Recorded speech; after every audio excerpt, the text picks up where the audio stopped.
नमस्कार दोस्तों, आप देख रहे हैं नवादा लाइव। मैं हूं वरुणेंद्र। खखंदुआ माइन से NH-20 तक परिवहन को लेकर के पत्थर का जो उत्खनन हो रहा है, उसकी जो ट्रांसपोर्टिंग हो रही है, उसको लेकर के जो विवाद उत्पन्न हुआ है, वो विवाद पिछले 2 दिनों से ज़्यादा गहराता जा रहा है। ग्रामीणों के द्वारा प्रोटेस्ट, नाकेबंदी की बात हमने बताया था, और दूसरे दिन आज 6 जुलाई 2026 दिन सोमवार को भी कहीं न कहीं दिन भर अस्त व्यस्त स्थिति रही। वाहनों का परिचालन प्रभावित ही रहा। अब आलम यह है कि सहमत की स्थिति बन गई है।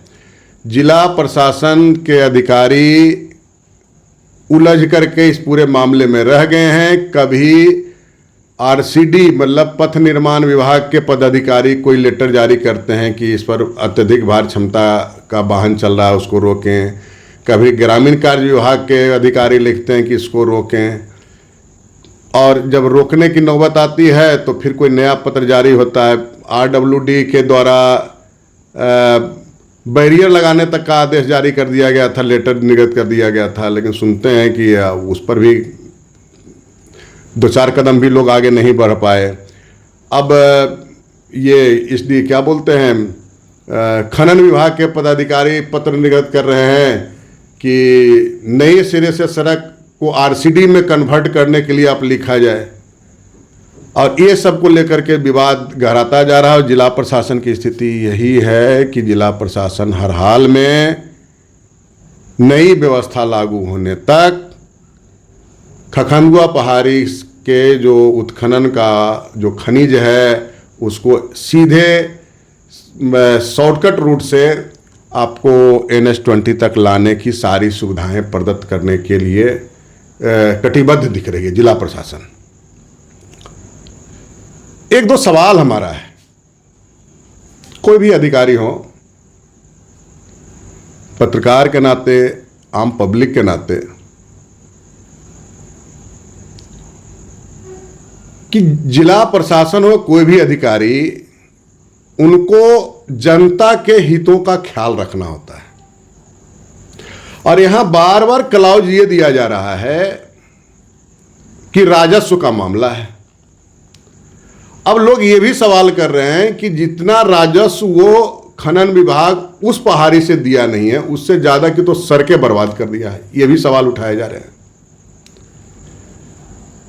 कहा जा रहा है कि जो शॉर्टकट मार्ग ग्रामीण कार्य विभाग का, PMGSY की सड़क हो या RCD का सड़क हो, जो भी शॉर्टकट रूट अपनाया जा रहा है, उस शॉर्टकट रूट पर प्रतिदिन 700 वाहनों का आवागमन होता है, और कुल 40 ton 50 ton load, heavy load गाड़ी, ओवरलोड वाहन, कहिए कि रोड की क्षमता के हिसाब से ओवरलोड वाहन, क्योंकि रोड की क्षमता 10 से 15 टन का बताया जाता है, और उस पर वाहनों का परिचालन 40 टन 45 टन 50 टन 60 टन का हो रहा है।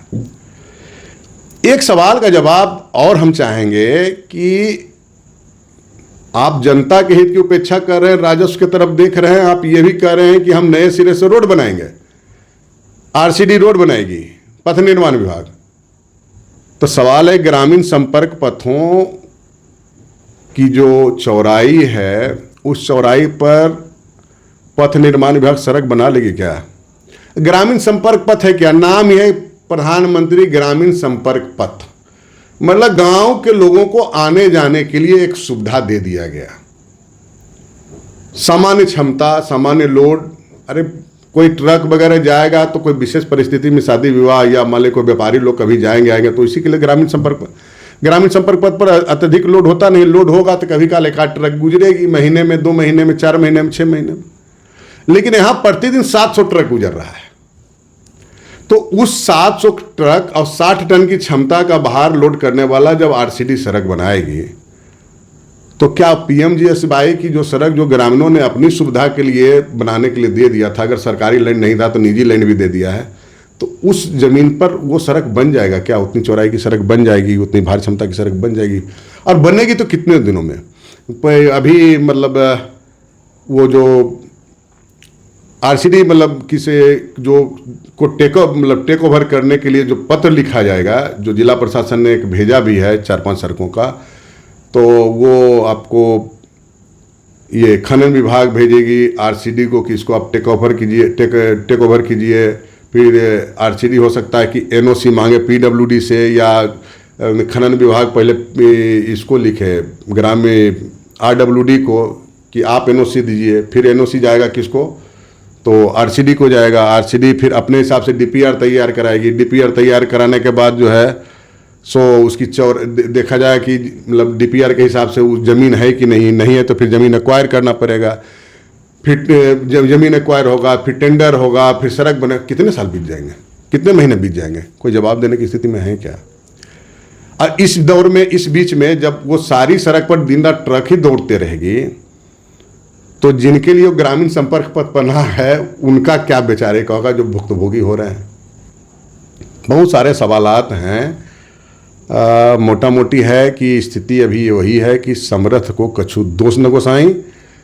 सामर्थ्य जिनके पास है उनके लिए सब कुछ जायज़ है। भले उनके 100, 200, 500 करोड़ के खदान के लिए 500, 5,000 करोड़ सरकार खर्च कर दे, लेकिन प्राथमिकता उन्हें ही देना है ना।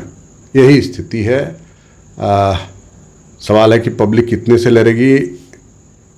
अब देखें ना, हाल फिलहाल ये जो भोजपुर में क्या हुआ, प्रशासन कान में कड़वा तेल डाल के, या जो कंप्लेनेंट थे उन्हीं को कटघरे में खड़ा करने का या टॉर्चर करने का ये जो खेल खेल रही थी, उसकी परिणति क्या हुआ आप देखें ना। बिलौटिया और वो कौन सा गांव था वहाँ का, जो कटाव में जो विलीन हुआ था, भोजपुर वाला गांव। वो